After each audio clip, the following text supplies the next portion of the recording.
নমস্কার বন্ধুরা, লগ্নস কিচেনে তোমাদের স্বাগত। আজকের রেসিপি চিকেন স্যাটে। এর জন্য প্রথমেই আমি কিছুটা চিকেন নিয়ে নেব। চিলি চিকেনের যেমন পিস হয় ঠিক সেরকম ছোট টুকরো করে নেবে। তারপর আমি ভালো করে জল দিয়ে ধুয়ে পরিষ্কার করে নিয়েছি আর জলটা খুব ভালো করে ঝরিয়ে নিয়েছি। এবারে এর মধ্যে দিচ্ছি পরিমাণ মতো নুন, অল্প একটু লঙ্কার গুঁড়ো, দিচ্ছি পরিমাণ মতো গোলমরিচের গুঁড়ো। এবার এর মধ্যে দেব পরিমাণ মতো রসুন বাটা, দেব পরিমাণ মতো আদা বাটা, আর দেব 2 চামচ মতো ভিনিগার। তোমরা কিন্তু তোমাদের পরিমাণ মতো সব উপকরণ কম বেশি করে নেবে। এবার এই চিকেনটাকে আমি ভালো করে মাখিয়ে কিছুক্ষণের জন্য রেখে দেবো। এই চিকেনটাকে কিন্তু একটু আগে থেকে ম্যারিনেট করে রেখো। আর এই রেসিপিটা কিন্তু খেতে খুব সুন্দর হয়। এবারে কিছু জিনিস আমি কেটে নেব। প্রথমেই নেব টমেটো। একটা টমেটোটাকে আমি 8 টুকরো করে নেব।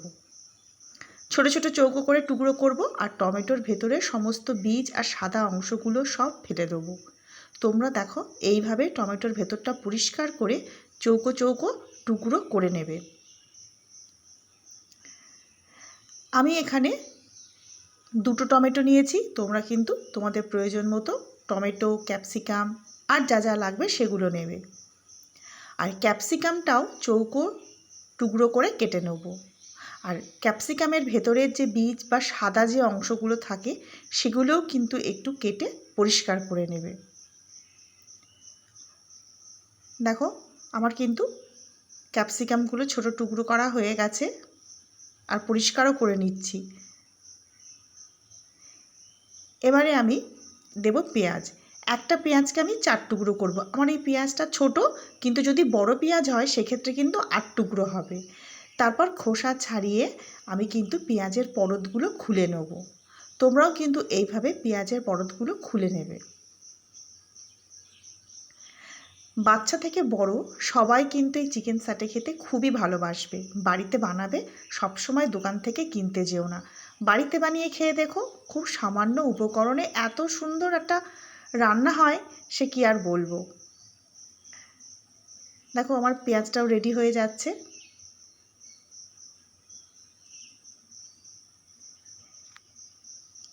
সব কাটা হয়ে গেছে। দেখো সব পরিষ্কার করে চৌকো করে কেটে নিয়েছি। এবার লাগবে কিছু স্টিক।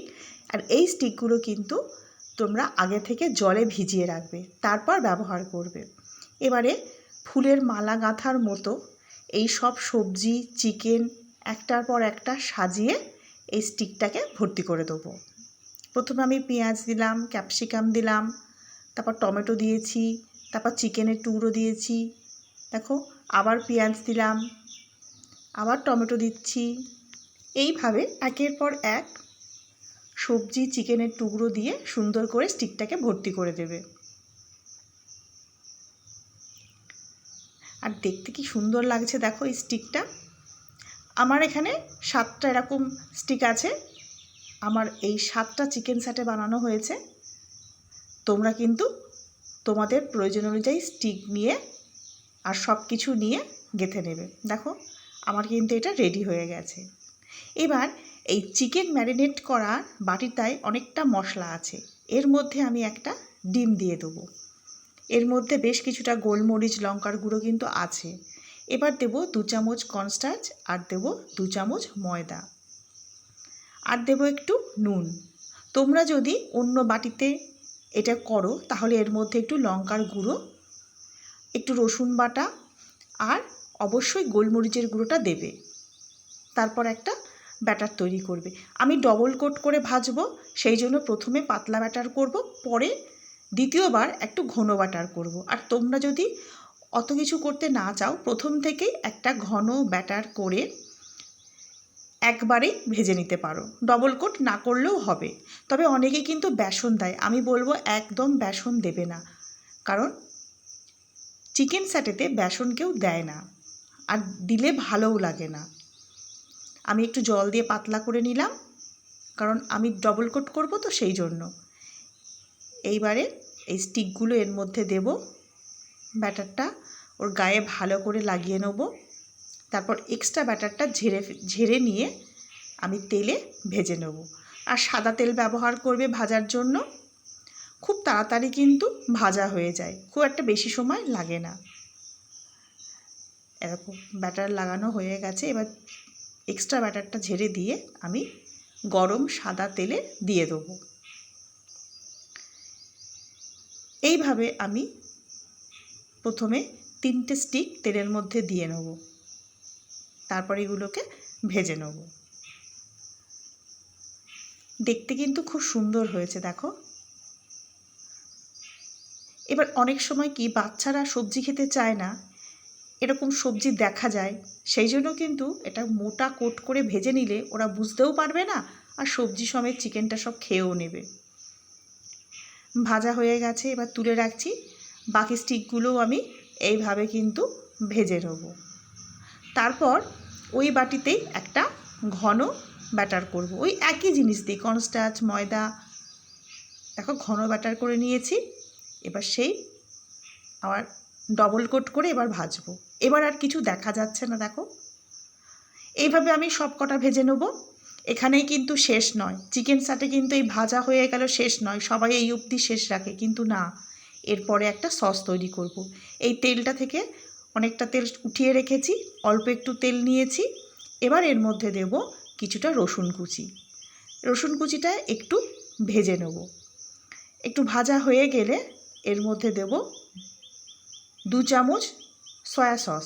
এটা আমার লেগেছে, 7খানা স্টিকের জন্য আমি এখানে 2 চামচ সয়া সস, 2 চামচ ভিনিগার আর 4 চামচ টমেটো সস দিয়েছি। তোমরা কিন্তু এই সসগুলো তোমাদের প্রয়োজন মতো কম বেশি করে নেবে। এবার এটা খুব ভালো করে একটু ফুটিয়ে নেব। আর এখানে আমি একটা জিনিস দেখাতে ভুলে গেছি, সেটা হচ্ছে এখন একটু গোলমরিচের গুঁড়ো দেবে। নুন দেবে না, সয়া সসে নুন থাকে, এখানে দেবে গোলমরিচের গুঁড়ো। আমি পাশেই রেখেছি কিন্তু দিতে ভুলে গেছি। আমি মাঝে মধ্যে এরকম ভুল করি, রান্নার শেষে মনে হয়েছে দেওয়া হয়নি। আর দেবে চিনি, অবশ্যই চিনিটা কিন্তু দিতে হবে। এবার একটু ভালো করে ফুটিয়ে নেব। এবারে এর মধ্যে দেব 1 চামচ কর্নস্টার্চ জলে গুলে, সেই ঘোলটা এর মধ্যে দিয়ে দেবো। তোমরা কতটা সস তৈরি করবে সেটা সম্পূর্ণ তোমাদের ইচ্ছার ওপর নির্ভর করছে। দেখো দিয়ে দিলাম কর্নস্টার্চের গোলা। এবার একটু ভালো করে ফুটিয়ে নেব। আমাদের সস কিন্তু রেডি। আর অবশ্যই এই সময় কিন্তু গোলমরিচের গুঁড়ো দিও, আমি তোমাদের দেখাতে ভুলে গেছি, সেটা দিতেও ভুলে গেছি, পরে দিয়ে দিয়েছি। Sauce ready. এবার গ্যাসের আঁচ বন্ধ করে দেবো। পরিবেশনের সময় ওই ভাজা স্টিকগুলো এই সসের মধ্যে চুবিয়ে তারপর পরিবেশন করবে। দারুণ খেতে হয়েছিল। আর তোমরা বানিয়ে একবার খেয়ে দেখবে, কোনো ঝামেলার কাজ না, খুব সহজেই তৈরি হয়ে যায়, আর খেতে তো দারুণ হয়। আমাদের কিন্তু চিকেন স্যাটে রেডি, একদম গরম গরম পরিবেশনের জন্য। ফিরে আসবো আমি নতুন কোনো রেসিপি নিয়ে। নমস্কার।